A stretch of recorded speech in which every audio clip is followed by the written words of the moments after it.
आज का जो प्रोग्राम, जो कार्यक्रम है, हम अपने समाज के प्रतिभामान समारोह कर रहे हैं। जो भी शिक्षा के क्षेत्र में अपने बघेल समाज के जितने भी बच्चे सरकारी जॉब में लगे हैं, प्लस 10वीं 12वीं 11वीं में जो भी उस श्रेणी में गए हैं, अच्छे मार्क लिए हैं, जिन्होंने मेरिट लिस्ट में आए हैं, और कुछ बच्चे हमारे जो कि सरकारी नौकरी में लगे हैं, जो कि अपने फाइट करके अच्छे नंबरों से, जैसे कि हमारी एक सपना होलकर बेटी है जो डीपीओ अफसर लगी है, और हमारी एक गुंजन बेटी है जो कि राष्ट्रपति मुर्मू के सामने उन्होंने सिंगिंग किया है, उनको राष्ट्रपति अवार्ड से नवाजा गया है। और कम से कम फिलहाल हमारे पास जो बच्चे आए हैं पलवल क्षेत्र से पूरे बच्चे हैं 100 के लगभग बच्चे हैं, जिनका हम आज प्रतिभामान समारोह कर रहे हैं।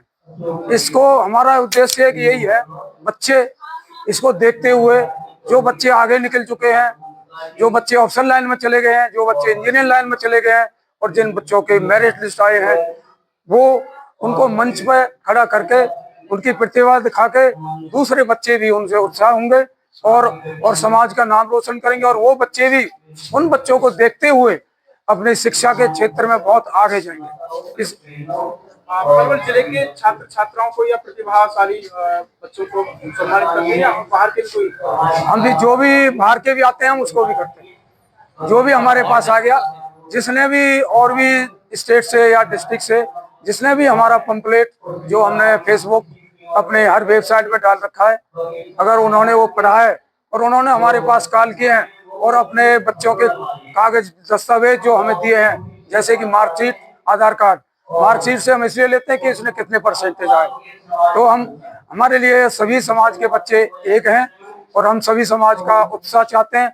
हम चाहते हैं कि हमारा देश शिक्षा के क्षेत्र में आगे आए, देश विदेश में नाम हो, और मोदी जी की नीति बेटी बचाओ बेटी शिक्षा दो, वो भी हमारे लिए, हम उसी पे काम कर रहे हैं। और ज्यादातर जो आज बच्चे आए हमारे पास, ये अपने बघेल समाज से ही हैं, पलवल क्षेत्र दिल्ली से है, कुछ और जो फरीदाबाद बल्लभगढ़, ये सब अपने लोकल क्षेत्र से ही हैं, और गांवों के बच्चे भी आए हैं। मेरिट क्या रहती है? मेरिट हम स्टार्ट करते हैं कम से कम 80%। जो भी बच्चा 10वीं 12वीं 80% से लेके अबाउ, हम उसको अपनी मेरिट लिस्ट में शामिल करते हैं। और हम आज यो महिला समिति समारोह में प्रांगण में खड़े हैं, जो भी हमारे एक बघेल समाज का बहुत ही बड़ा स्थान है, पूजनीय स्थान है। शहीद महिला जी जो कि हमारी प्रतिमा है, हम इनको सल्यूट करते हैं, फूल अर्पण करके इनका मान सम्मान भी करते हैं। और जो आज के हमारे मुख्य अतिथि हैं, वो श्री अशोक बघेल जी हैं, जिला शिक्षा अधिकारी पलवल, वो हमारे मुख्य अतिथि हैं। एक शिक्षा की लाइन में अधिकारी होते हुए, इसलिए उन्होंने भी बच्चों को अपने उत्साहवर्धन किया और शिक्षा के बारे में जोर डाला कि बच्चों को कैसे कैसे पढ़ना चाहिए, अपने माँ बाप का कैसे संस्कार लेना चाहिए, ये सब हमारे शिक्षा अधिकारी ने इन बच्चों को यहाँ बताया है। और मैं आप सभी पत्रकारों का भी बहुत हार्दिक अभिनंदन करता हूँ, जो कि आप हमारे इस प्रोग्राम में आके हमारा मान सम्मान और हमारा मनोबल बढ़ाया। हम भी आपका बहुत स्वागत करते हैं, और आगे भी जो भी प्रतिमाएं हमको मिलेंगी, जो भी बच्चे अच्छे मेहनत करके आएंगे, मेरा समाज में वीर सिंह फौजी, प्रधान देवी अल्लाबाई होलकर सेवा समिति, अपनी समिति से प्लस अपने समाज से यही अनुरोध करूंगा, जो भी बच्चे शिक्षा के क्षेत्र में आगे बढ़ेंगे, हम उनको तन मन धन से साथ देंगे। चाहे वो गरीब का बच्चा हो तो उसकी शिक्षा का जिम्मेदारी भी हमारी समिति लेगी। हमारा यही एक उद्देश्य है कि सभी बच्चे शिक्षित हों और अपने समाज का नाम रोशन करें। जॉब पे लगे, क्योंकि मेरी पोस्टिंग हेडक्वार्टर हुई है पंचकुला। मैं वहाँ देखती हूँ पलवल से कोई ऑफिसर नहीं है, सारे हिसाब से लगे हुए हैं। क्यों? हमें काबिलियत नहीं है? पलवल वालों का वहाँ नाम क्यों नहीं है? मैं चाहती हूँ कि आगे मैं वहाँ बैठ के तालियां बजाऊं, और पलवल से जितने बच्चे हो सके मैक्सिमम ऑफिसर्स है जो भी, वो यहाँ पर आए और मैं उनके तालियां वहाँ बैठ के बजाऊं। जो सिलेक्ट हुए कैंडिडेट्स पलवल से, मैं अपना एक्सपीरियंस शेयर करूँगी। स्टार्टिंग से करते हैं मेरी जर्नी से। पलवल में जन्म हुआ और स्कूलिंग मेरी डिफरेंट स्टेट्स में हुई, KVS से, केंद्रीय विद्यालय संगम से। उसके बाद मैंने डबल मास्टर्स किया इंग्लिश एंड साइकोलॉजी, उसके बाद मैंने BEd किया है, फिर मैंने डिप्लोमा किया है गाइडेंस एंड काउंसलिंग में। मैं टीचिंग लाइन में कर रही थी, फिर ये था कि तैयारी तो बहुत अच्छी चल रही है, क्यों ना अपने स्विच किया जाए जॉब अपनी स्टडी को। फिर मैंने स्टेट पीसीएस की तैयारी की। तो ये था कि मैं आपको बस ये बताना चाहूँगी कि मैटर ये नहीं करता, वो मैटर करता है कि हमने कितना पढ़ा, पर ये नहीं करता कि हमने कैसे पढ़ा। मैटर करता है हम एग्जाम को कैसे अटेम्प्ट करें, कैसे देखें। ये पॉसिबल नहीं है कि हम 100% सिलेबस पढ़ के ही जाएं और वही आए जो हम पढ़ते जाएं। मेहनत तो होता है कि क्वेश्चंस देखो, उन्हें समझो और फिर अटैक करो, क्योंकि वहाँ पे आपकी एबिलिटी चेक होती है, आपका माइंड लेवल, कि आप जो आपका माइंड स्टेटस है वो किस तरीके से सोचते हैं, क्या क्रिएटिविटी दिखा सकते हैं, क्या न्यू थिंकिंग। क्योंकि वो स्कूल कॉलेज में वर्क करते हैं, बस गए पेपर पढ़ा है करके आगे, वहाँ पे हमारी एबिलिटी चेक करते हैं कि हम किस तरीके से सोच सकते हैं। तो अगर आपको मेरे से गाइडेंस चाहिए स्टेट पीएस के अकॉर्डिंग, आप 24/7 कभी भी कॉल कीजिए, किसी भी फील्ड से रिलेटेड आप कुछ भी पूछिए, जितना संभव होगा ना मैं आपकी हेल्प करूँगी। मैं अपने भोलकर समाज के साथ खड़ी थी, हूँ और रहूंगी बेझिझक, विदाउट एनी हेजिटेशन। ये मैं सोचो कि ऑफिसर बनने का बात नहीं करेगी, बताएगी ऐसा नहीं, आप पूछिए बिल्कुल। मेरा होता है कि किसी भी एग्जाम को क्रैक करने की स्ट्रैटेजी बनानी पड़ती है, क्योंकि सिलेबस होता है समुद्र जितना, उतना हम नहीं पढ़ सकते। हमें कितना पढ़ना होता है बाल्टी भर।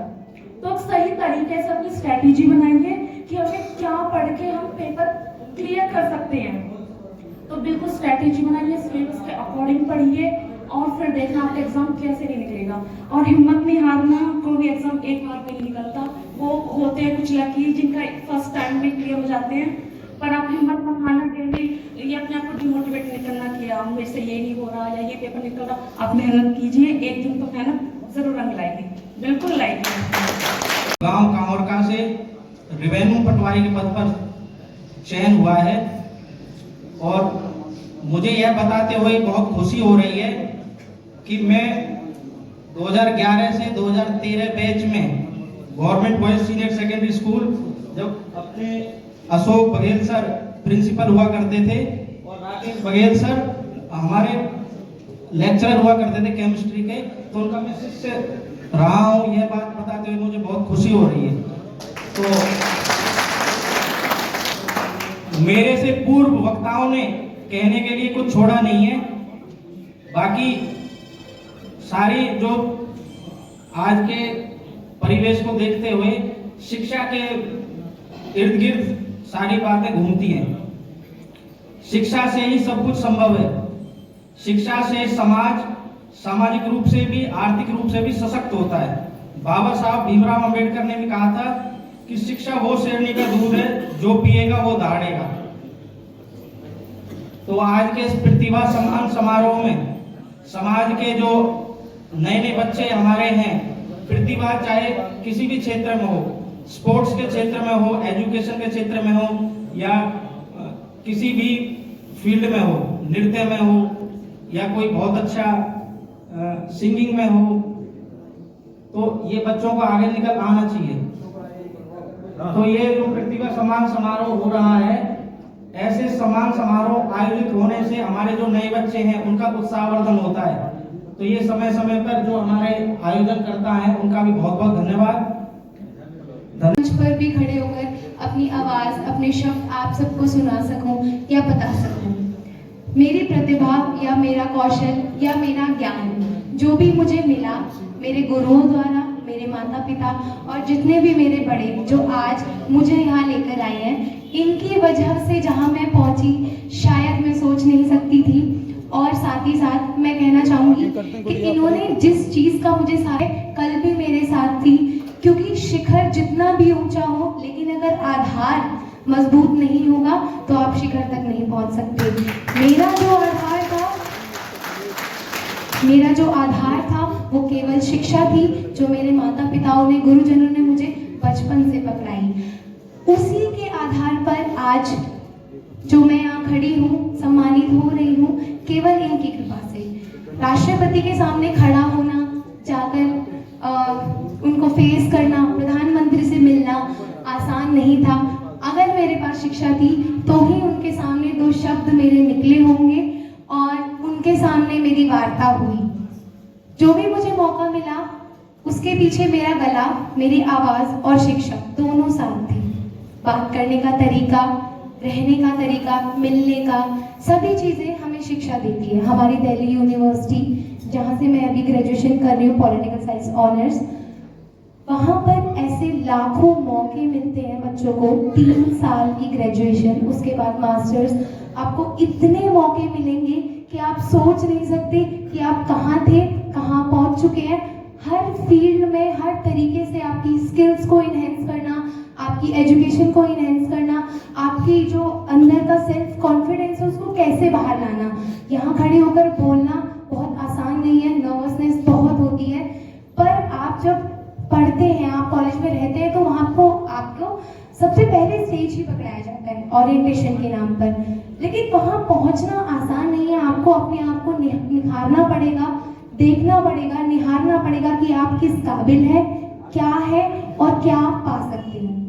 ये सभी जो बड़े हमारे सामने बैठे हैं, इन्होंने अपनी काबिलियत से, अपनी शिक्षा से हम आगे पहुँचे हैं और हमें भी ये यही प्रेरणा देते हैं। धन्यवाद।